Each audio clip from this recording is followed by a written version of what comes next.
মোস্তাফিজের কাছে আর নেই বিয়ে করতে আগ্রহী তরুণীদের ভিড়। গেলবারের মতো নয়, এবারের আইপিএল মিশন শেষ করে নীরবে দেশে ফিরলেন কাটার মাস্টার মোস্তাফিজুর রহমান। বুধবার বিকেলে ভারত থেকে ফেরেন মোস্তাফিজ।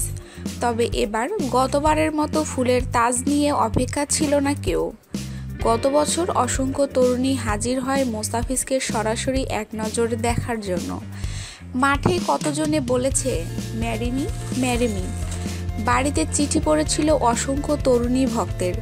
কিন্তু এবার আর নেই সেই হাল। গতবার মোস্তাফিজ যে রাজকীয় শুভেচ্ছা পেয়েছিলেন, এবার তা কেবলই স্মৃতি।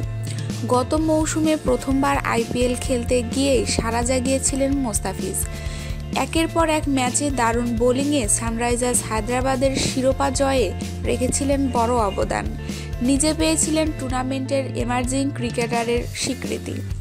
এবারও দারুণ কিছু করার আশায় মোস্তাফিজ মাঠে নেমেছিলেন মুম্বাই ইন্ডিয়ান্সের বিপক্ষে।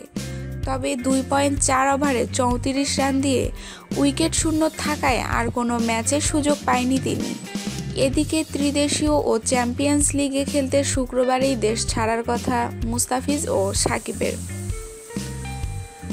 আমাদের নিউজটি ভালো লাগলে অবশ্যই ভিডিওটি আপনার বন্ধুদের সাথে শেয়ার করবেন এবং স্পোর্টসের নিত্য নতুন নিউজ পেতে আমাদের চ্যানেলটিকে সাবস্ক্রাইব করবেন।